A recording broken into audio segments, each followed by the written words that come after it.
Hello everybody, welcome back to Miss B's Plan B. It's lovely to see you. I hope that you're well. Today we're going to be focusing on birds again, but in particular we're going to be thinking about food and what they eat. So my first question to you is, what do you think birds eat? And at this point you might want to pause the video to give you a bit more thinking time or to chat to a grown-up about it.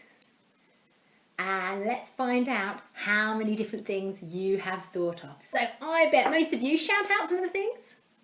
I bet a lot of you thought of worms, seeds, berries, nuts. Some birds eat what we call carrion, so the rotting carcasses of some animals. You may have spotted that at the roadside. Fruit from the tree. So there's a wide variety of things birds eat. My next question to you is, when do you think it is harder for birds to feed? What time of year do you think it's harder for them to find food? I reckon you've guessed already, it is winter time, because if you think about it, in the winter time the days are shorter and the nights are longer and colder. So most birds feed during the daylight hours. So that gives them less time to find food, and then they need to eat enough to give them the energy to survive the cold winter nights.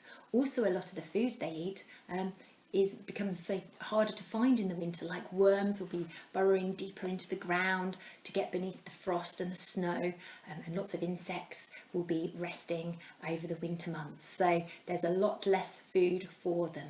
So that's why it's really, really helpful if we can feed the birds over the winter. So what we're going to do is we're going to have a go at making a very simple bird feeder. What's important to know is that different types of feeders, will attract different birds, because different birds eat different things, and some birds like flying to a feeder, other birds actually like eating from the ground or from bird tables. So we're going to make a simple feeder out of a toilet roll or a kitchen roll. I'm just going to show you first of all what you will need for this activity. So you could use a toilet roll or a kitchen roll, and you might even decide you want to cut your kitchen roll in half so you can make 2 feeders. You will also need some string, a couple of sticks. Now, if you have bamboo canes, they are very useful for making holes, which we will be doing, but you don't need bamboo canes. You could use a pen instead. If you are using bamboo canes, be very careful, because the point at the end is very sharp, so keep that well away from eyes and your hands or other parts of your body. Don't worry if you haven't got bamboo canes, because you can also use a couple of sticks you find outside. As long as they are quite straight, that will be fine. You'll also need some fat, so you can use suet or lard, and you can get vegetarian vegetable varieties as well. So that's useful to know. And also you will need some seed. You might even like to add things like some grated cheese, because birds like, if it's mild cheese, they like that. But this you can buy from most supermarkets now sell bird food, or garden centres, and you can get it online.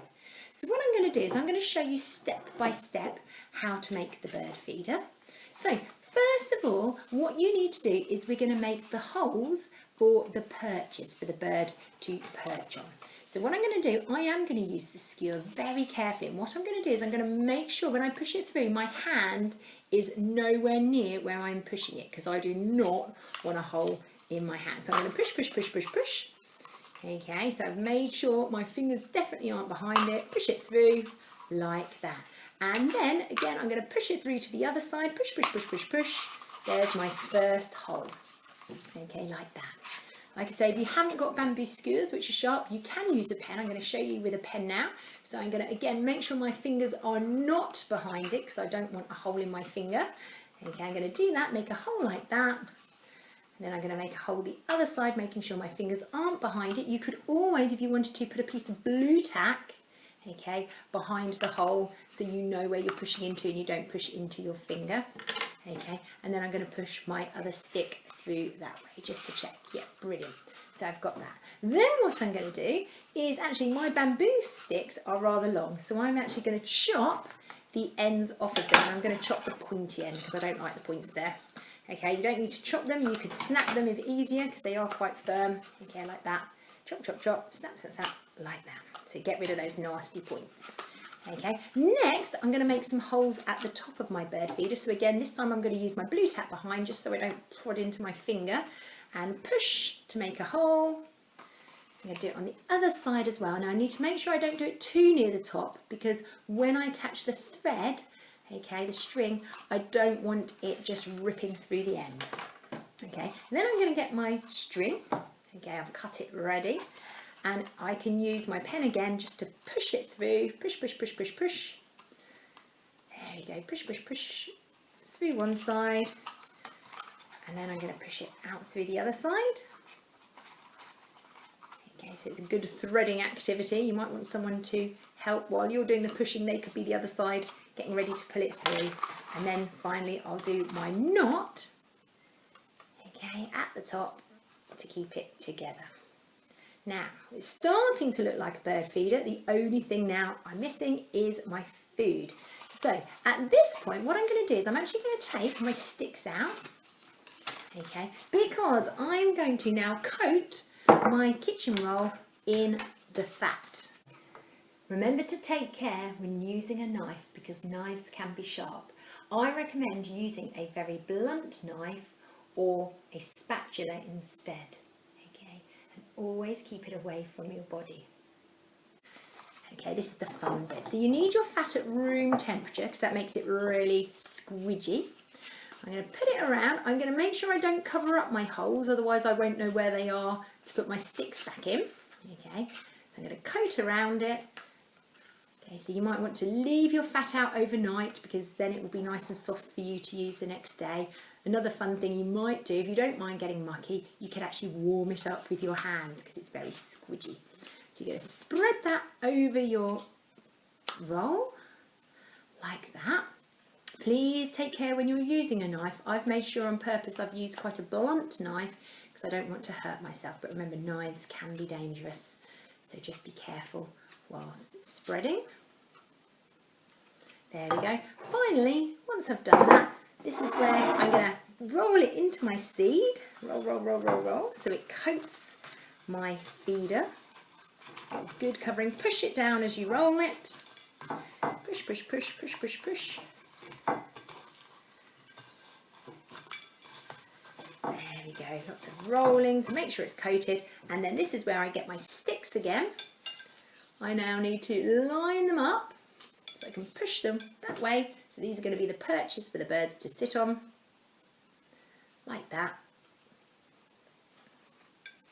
Okay, and then you can push your other ones the other way through, there, like that. So let's get that in position. There, and so I have very sticky fingers, but I also have my bird feeder ready to hang out in my garden and hopefully attract lots of interesting birds to my garden.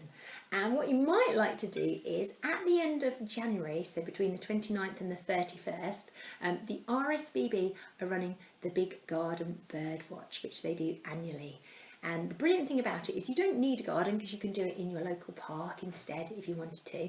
And what they want you to do is just spend 1 hour of your time spotting the birds in your local area, and then you submit the results to them, which is really helpful for them, because then they get a snapshot of what's happening to bird populations around the UK, and that can help them spot if there are any problems, any species in decline and struggling to survive, and then it can help them to think about what we can do to encourage those bird species and protect them. So I hope you have fun making your very own bird feeder, and I look forward to seeing you again next time. From my very sticky fingers, take care, goodbye.